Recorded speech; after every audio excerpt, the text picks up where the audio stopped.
Welcome to Motivation AI Matters, the podcast where we talk about personalized communication, marketing disruption, and why motivation AI matters for your business.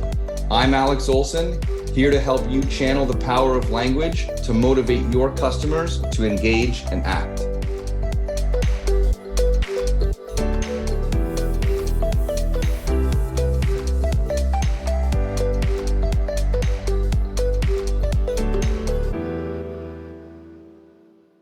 Welcome back to Motivation AI Matters. I'm really excited for our guest today. I'm joined by Persado's Senior Vice President of Go-to-Market Strategy, Vipul Vyas. Vipul, it's great to have you on today's episode.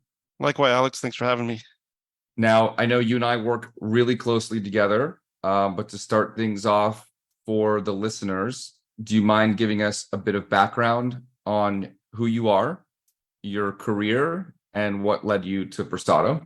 Sure. I at Persado currently, as you mentioned, head up our go-to-market strategy team that encompasses a few things. It's an unusual title and role, but it involves our sales engineers, solutions consultants that are synonymous in our organization, along with our product marketing organization, our value engineering group, which really quantifies and helps us understand the business impact we have on our clients, along with our education enablement team and our commercialization team. So it's a few different groups that all sit under one umbrella that we use to really provide our customers with a high-touch experience in terms of understanding and quantifying the impact that we have, giving them tools they need to be able to succeed on their own, et cetera, and then just helping them understand their solutions as well. In terms of career, I can go all the way back. I was a management consultant for many years until I got my first real job. So I was at Pricewaterhouse in Booz Allen, did my MBA at Dartmouth, undergraduate at Virginia, and my first quote-unquote real job is after I left Booz Allen, I went to a startup, had to actually be convinced to go because I thought it was too risky. This was in 1999. It was in the speech recognition space. Went from speech recognition to voice biometrics. So machines understanding what people say to machines understanding who said it. And then I did a little bit of time in healthcare at another startup that I founded. And then I found myself at Persado back helping make the robots smarter as I was doing with speech recognition and voice biometrics. So that's how I found myself here at Persado, getting back into the natural language processing world that I'd started out in almost 20 years ago. I also am an adjunct faculty member at the University of San Francisco, focusing on emerging technologies and also in the healthcare space. So you sit in a very unique position at Persado, one which I'm fortunate enough to have a front row seat to participate in. We've had some great guests in the last couple of weeks talking about what generative AI means to marketers. We had a guest on last episode to talk about security and safety around implementing these technologies. Your focus in our day-to-day is around the business implications of using generative AI. Talk to me a little bit about the efficiency and efficacy framework that you've been working on the past couple months, because I know it's gotten a lot of attention from executives through Persado. Sure. We look at it, as you just mentioned, in terms of AI, specifically generative AI, can have an impact in terms of improving efficiency and also impacting efficacy. And so what that means is it can, obviously, people have viscerally felt things like ChatGPT, if folks have used it, make doing a specific task much faster. What would have a report that would have taken, or a blog post that would have taken, a couple, 2-3 hours to create happens now in minutes, and then can be edited and smoothed out in no time at all. So there's a massive efficiency gain. It's like going from a push reel lawnmower to a riding lawnmower. There's just obviously, a big difference. Or, men with shovels or people with shovels to a backhoe, right? It's just that kind of just brute power brought into one person's hands. And that's pretty substantial. Now, in terms of impact, efficacy, That really we think of in terms of performance. So is what is being produced also getting you a increase in the business metric it's trying to move? And so what I mean by that is the blog post that I alluded to before. Yes, you could write it faster now, certainly, but did it get more eyeballs? Did it get more traffic? Did it get more through traffic to whatever potentially product you were trying to sell or promote? That is where efficacy plays a role. And in most cases, these technologies, generally speaking, have not started to impact that space. They do so in a tangential way, in that now you're able to do more things and get to more things that before were never gotten to, just because you couldn't. And so having lifted the constraint of limited labor, you now are able to do more things, and you're becoming effective through that mechanism. But at a discrete sort of unit level, most of the tools are still on the trajectory of improving efficiency. Now, when you do both, when you can improve both efficiency and efficacy, that's when things sort of get warped, or you enter sort of a totally different world, and you can do many more magical things. The constraints that you were living with in the past have completely disappeared, and so things can have fundamental shifts, and paradigms can really, can move. So that's where I think we're heading very soon, is where we're going beyond just efficiency gains and also impacting efficacy, and the combination of those two, which is the ultimate better, faster, cheaper, is where there's going to be even more profound impact. So I can give you some examples of that very quickly. In the legal space, you're now able to efficiently review dozens and dozens, if not thousands, of contracts, and look for compliance to a new indemnification or limitation of liability framework. Like, how many of these are in line with our new standard? How many of these are not? And before, you need like a paralegal or maybe even a lawyer to wade through all of these. And that is arduous. Mistakes can happen. And now you can just do that much more efficiently. But you can also get some interesting efficacy gains where that are related to efficiency, where now we have inbound complaints or consumer inbound messages and communications that may flag for litigation risk, and you just couldn't ever get to them all. And so you couldn't flag which things were potentially sources of legal exposure and which ones were not. Now you can actually sift through those and say, okay, the person who slipped on a grape at our grocery section probably is more of a concern than someone who's just griping about our prices. And so you can wade through that and identify things that before, just because of lack of manpower, lack of just resources, you weren't able to get to.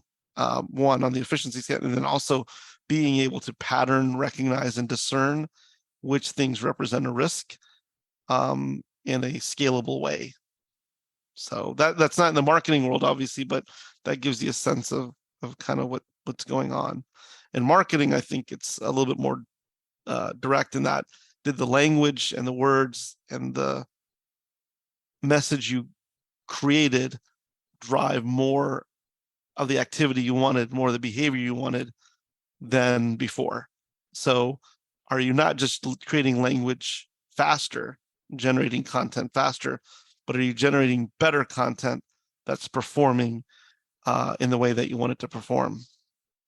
And this is a topic that we discuss with clients all the time, but for the listeners, Persado is a very good example of a technology which provides both.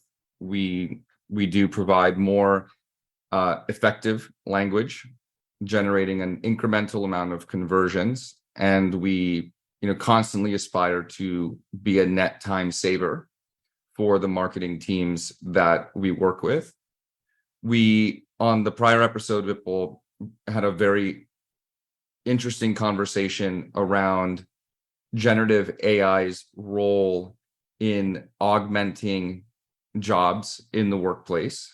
And we discussed the Goldman report saying that about 300 million jobs were going to be displaced by the end of this decade what's your take on Goldman's findings and the potential for generative AI to either pivot some people's jobs in the workplace or potentially replace them?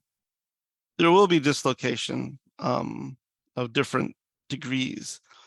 And that transition change, that any new technology and the disruption it creates is typically, there's some discomfort associated with that. Now, you can do that smoothly, relatively smoothly, over a long arc of time that can be absorbed by society and just human beings and their ability to adapt. And so if you look at the US labor force in the 1890s, early 1900s, 80% of folks were employed in the agrarian space, were farm or farm-related occupations. And today it's 2%. I mean, very few people know a farmer. So 2% of the population produces the food for the 98% of the people who aren't in that space, when before it was almost not quite the inverse, but close. Pretty much everyone was involved in food production. And so that happened. If you look at graphs of how that transition occurred, it was slowly and linearly, fairly, steadily over the course of a century. And so we absorbed that relatively well. The dislocation of increased urbanization and the implications of people getting off the farms was managed in a way that didn't create as much social strife. There is some, of course, the sort of tale of the family farm and the aggregation of agricultural and fewer hands. There's issues that people are concerned about there, but in general, from a social dislocation perspective, it was relatively well absorbed. If you look at manufacturing, in contrast, that really started to decline in the late 60s and 70s. And there's some specific reasons as to why people theorize that happened the way it did.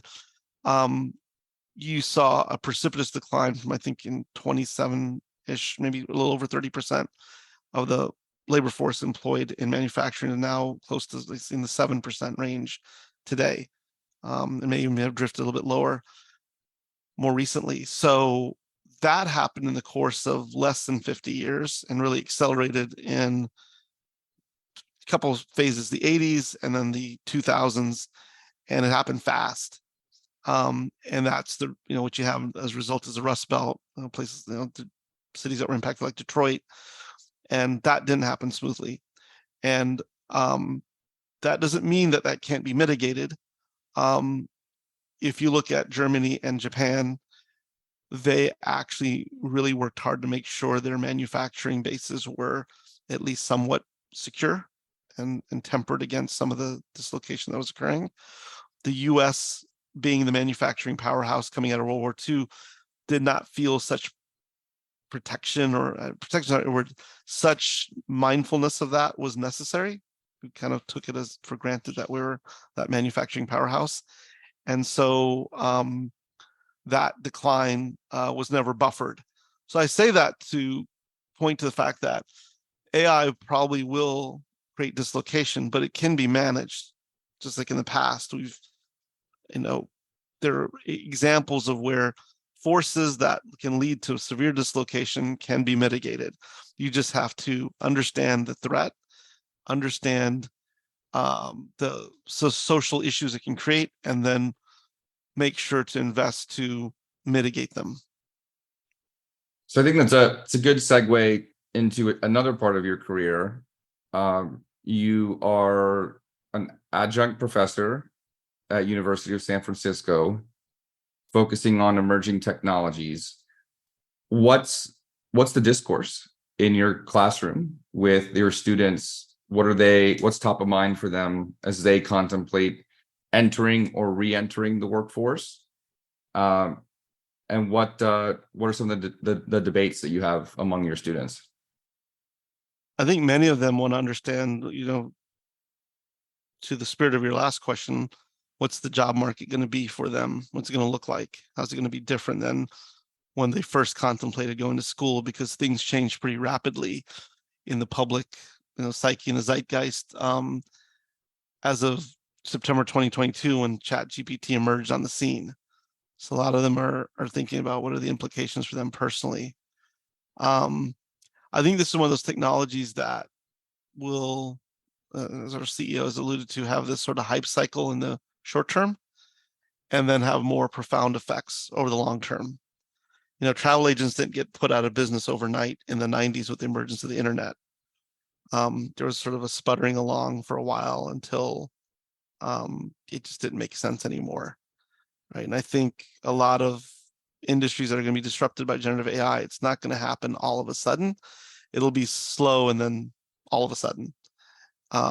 So I think the real discussion is, how do people position themselves well to take advantage of the technology versus potentially get run over by it?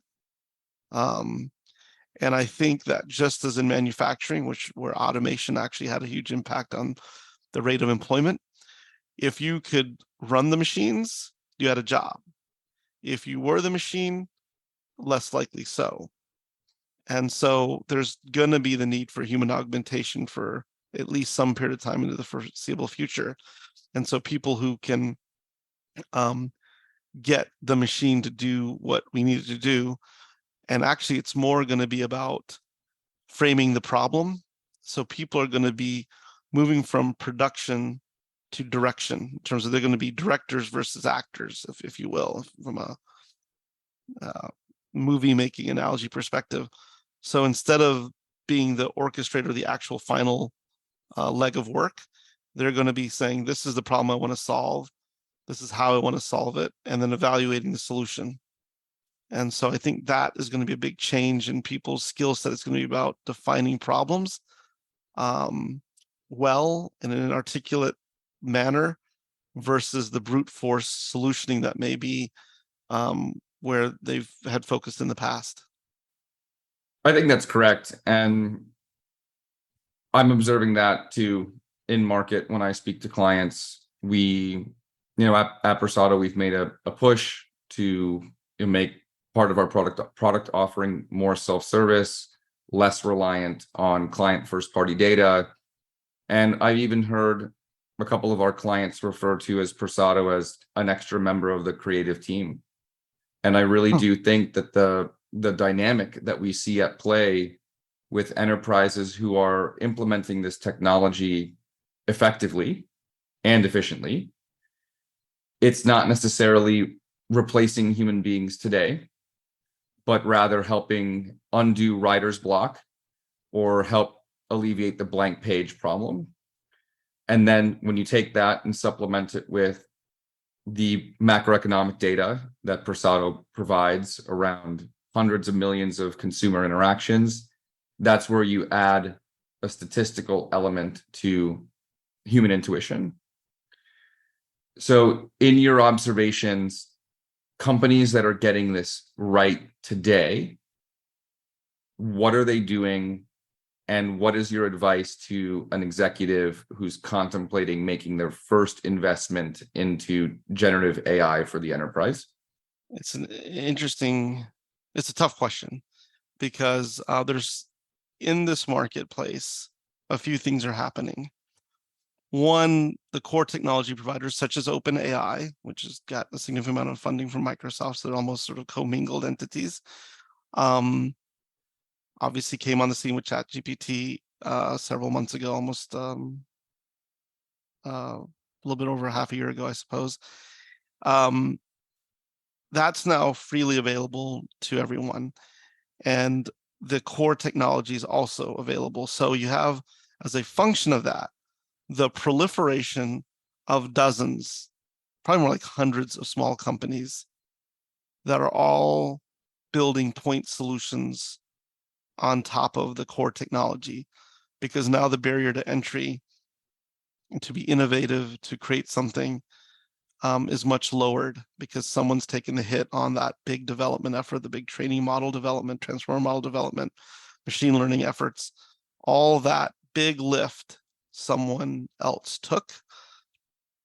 And now other people can leverage it to get into market very quickly. And so they are. And so it's almost like a brush fire came through, and now there's a meadow full of flowers, just a lot of them to choose from. But I think in terms of executives picking the solutions that make sense. The generalist technologies are not going to solve specific business problems because they're focused on being good at being general, at offering a generic capability. And they want ecosystems of point solutions because it helps them cheaply figure out what's relevant in the market. Other people can go off and explore what use cases are pertinent and do all of that heavy lifting for them.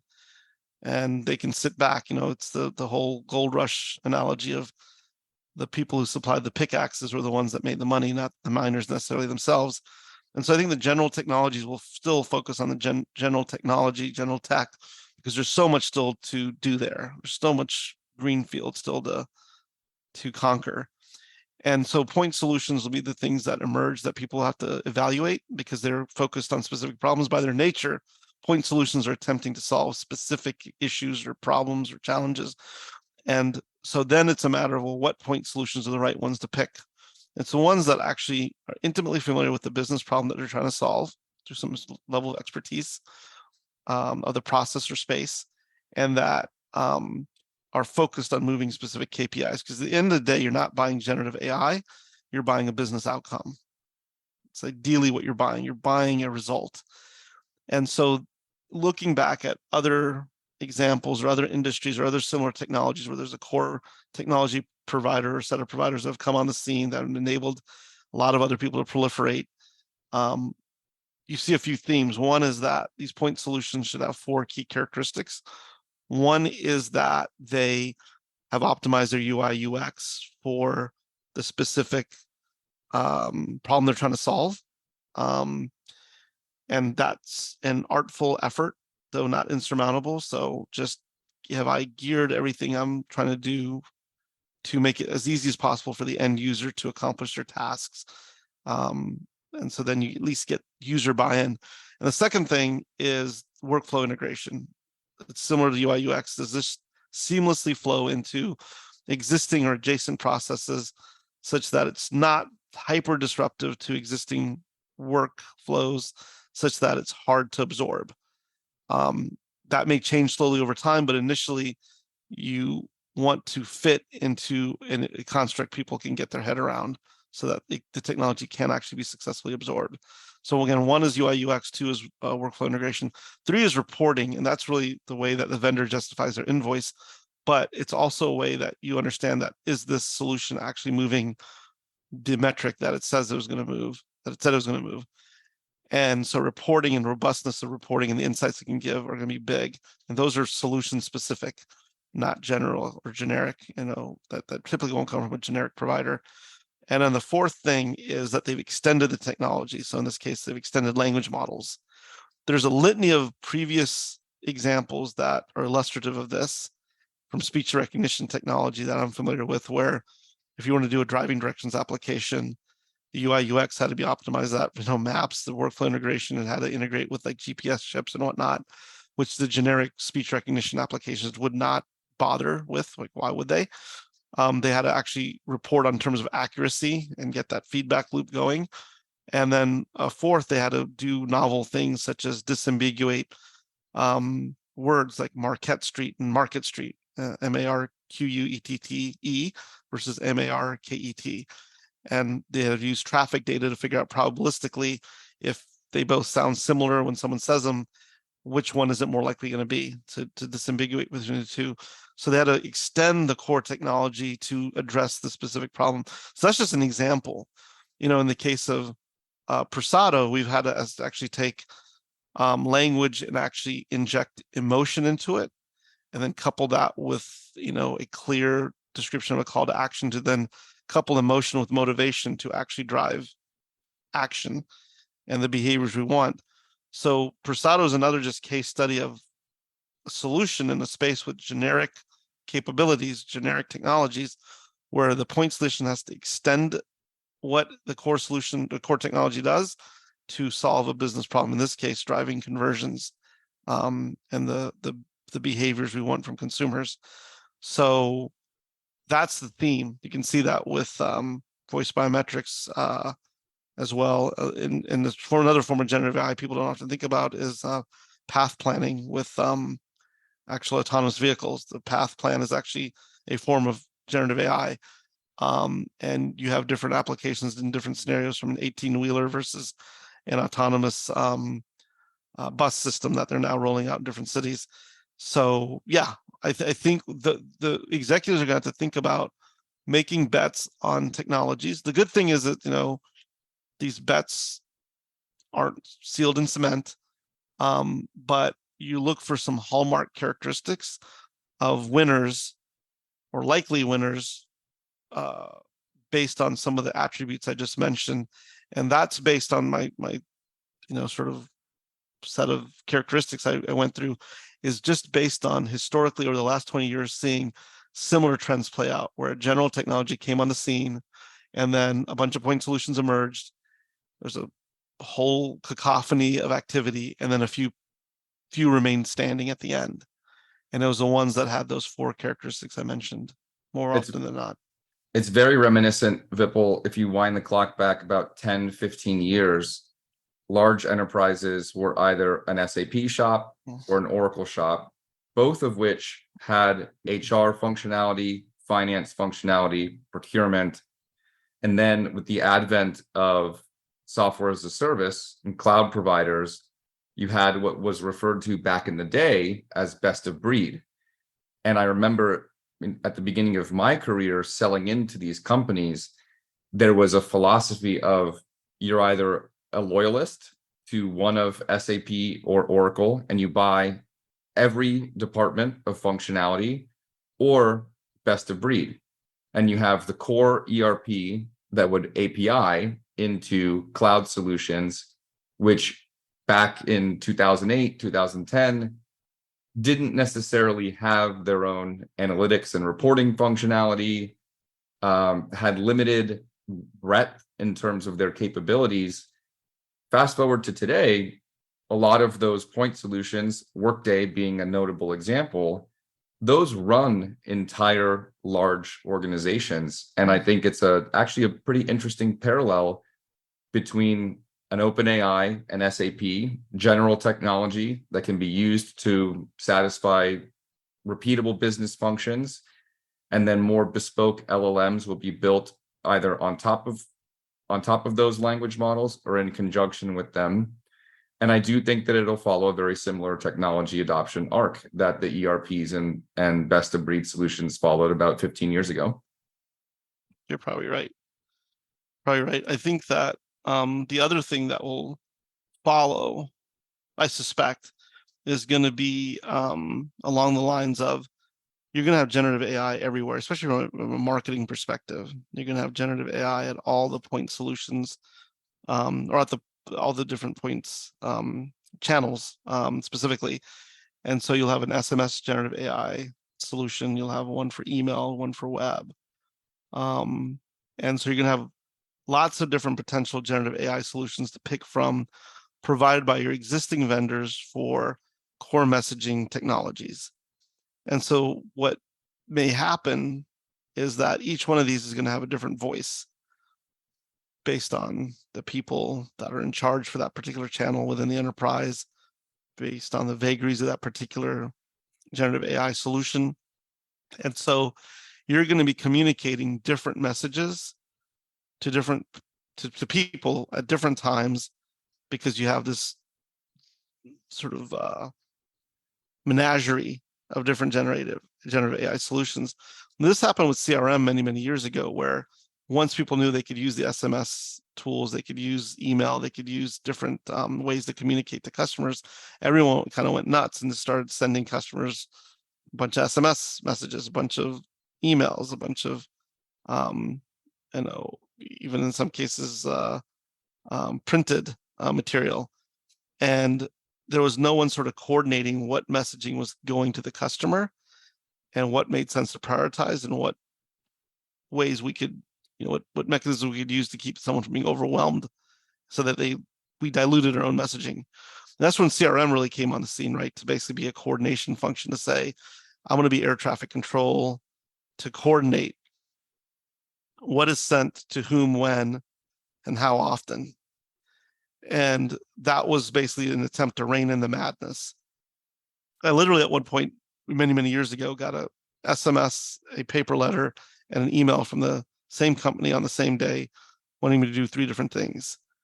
And so this is, again, exactly what CRM was trying to solve. And I think nowadays, what we'll want to head off at the pass is different language being used for a person in different places, and a lack of consistency and a dilution of brand identity.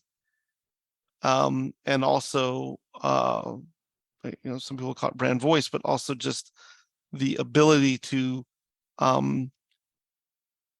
really distinguish the company and also orient the customer as to here's what they can expect in terms of how we communicate. Because there's a single point of coordination, and Persado can play that role of essentially a language hub or air traffic control to say, here's the kind of language that resonates with this person at this time in this context. And this is what we should use across channels to essentially, at the end of the day, you're trying to always drive a couple things. You're trying to influence behavior and drive loyalty. And so you're not going to be able to do that with disparate messages that aren't very well coordinated across platforms. And that's one thematic issue that I think people in marketing specifically should worry about, is that now we have 15 generative AI solutions and they all speak to our customers in different ways. And now, so our customer hears 15 different ways of us talking to them. So on the topic of air traffic control, I know you recently attended, I believe it was a congressional hearing on AI. Any main takeaways you want to share from that with the listeners? I think the main thing politicians are going to be focused on is that they felt that social media got away from them. They didn't head off the social implications of social media in time. They didn't understand or grasp the unintended consequences or the natural progression of what would follow the natural implications of something like social media, because they didn't bother to step back and understand them. And so they don't want to make the same mistake twice. As a result, I think AI is going to get a lot more scrutiny from a political perspective because of its clear, I mean, you don't even have to imagine, you can feel it, you can see and sense it, that it's clear potential impact on society. And so the big takeaway, to summarize that, is that the political world will be active and much more engaged with generative AI than it has been with technologies in the recent past. I think Italy potentially banned a lot of, ChatGPT usage already as a country. Enterprises have also done the same thing. So I know that's not governmental, but I think that's going to be the theme, is that you're going to have a very active political response to anything that's happening in the space. That makes sense. Well, Vipul, I know we've covered a lot of ground today, and thank you. You've been a tremendous guest. I have one final question for you. Of all of your observations in the market, everything that you're working on with Persado, what would you say you're looking forward to the most in this space the next 6 to 12 months? I know we spoke a little bit about potential, social doom and gloom here and there, but I think that the other side of the coin is that all the creativity that is trapped in many, many people's heads for want of a way to express it, because they can't get it out, because they can't draw, they can't write maybe as well as they think they should be able to write. All the things, all the creativity that is locked away in humanity now has a mechanism by which to express itself. If you wanted to create an application, you need to learn how to code. There was an inherent barrier for expressing and bringing to reality what you wanted to bring to reality. Now, I mean, code is an abstraction, right? Basically, ultimately, code is just computer programming code is just an abstraction layer above turning on and off a bunch of transistors on a chip. Ultimately, it's just different layers of getting to that. Now, simple spoken words, normal language can effectuate that.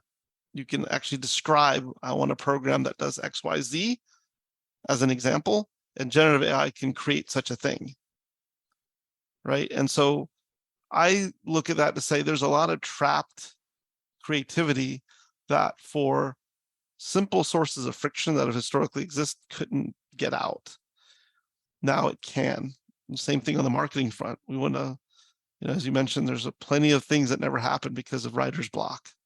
There's plenty of things that didn't happen well because I just didn't know certain things that now are knowable. And I think, as I alluded to before, when you have that ultimate nexus of efficiency and efficacy, that wonderful confluence of the two, you remove constraints, and now things you can't even imagine were possible before, such as speaking individually to Alex in the way Alex wants to be spoken to in a way that's compelling to him, is possible because I can create copy on the fly, images on the fly, video on the fly, all contextually modified. That before, just a concrete example, if I want to shoot a video, I've got to get studio time, got to get actors, got to get script written, get all that stuff done, got to basically shoot this thing, do a lot of post-production editing. It's a whole thing. So you better make sure that video generically is resonating with as many people as possible. Now, the constraints that force that are gone. So actually I can create interactive and engaging material and content for a person, in this case, yourself, Alex, dynamically on the fly for essentially close to nothing in terms of cost. And that's that ultimate better, faster, cheaper. And that fundamentally different way of engaging people in a much more personalized way that's going to resonate with them is just going to be different. I mean, it's going to open up an entire new way of people interacting with enterprises, people interacting in general. So I think those are the kind of interesting positive things I think that are on the near-term horizon. Yeah, it's fascinating. It is such a watershed moment, in my opinion. I know you mentioned some others. I'll summarize them for the listeners now. I do think sequentially, manufacturing, the computer being invented, the internet proliferating, I do think that we are looking at another moment with the advancement of generative AI that will have the ability to transform the way we work, transform the way we live, the way we learn. And I appreciate, Vipul, all of the examples that you've given. You've had a front row seat to this industry for the better part of the last 20 years. And finally, the wealth of knowledge you've been sharing with Persado's clients, now our listeners will be able to benefit from. So Vipul, thank you very much for joining the podcast. Again, this was Vipul Vyas. He is Senior Vice President of Go-to-Market Strategy at Persado. Thanks again, Vipul. Thanks. And Alex, I'll not let you stop me there. I'll say two more quick things in terms of one of the things that buffered manufacturing decline and job creation was actually the rise of the IT sector, which actually created jobs that people that no longer were going to manufacturing could now assume to some degree. So that was a safety net of some degree. So we'll need something like that. And the second is, another big technology trend that didn't quite take off as people anticipated was blockchain as an example. And I think actually it will have new relevance because you can imagine scenarios where a company's enterprise system is negotiating with another company's enterprise system where two AI bots are actually interacting with each other, and the resolution of the interaction, because it's now no one entity's ownership of the final adjudication, can leverage things like blockchain to track the outcome of such interactions. So that may actually, a technology that sort of came and lost a little bit of luster recently, may actually find new life, funny enough, in this generative AI boom. But I'll leave it at that. Thank you for having me. I definitely appreciate it. Of course, and I appreciate the curtain call. I think that those are actually two big sectors within technology that we left unattended to. So I'm glad that we got them in. But Vipul, thanks again. First of many, hopefully, and I'm sure the listeners are really going to appreciate your insight. Thanks. Thanks for joining us. We'll catch you next time here on Motivation AI Matters. Until then, take a moment to make sure you're subscribed and get to know Motivation AI better by checking out the resource library at persado.com.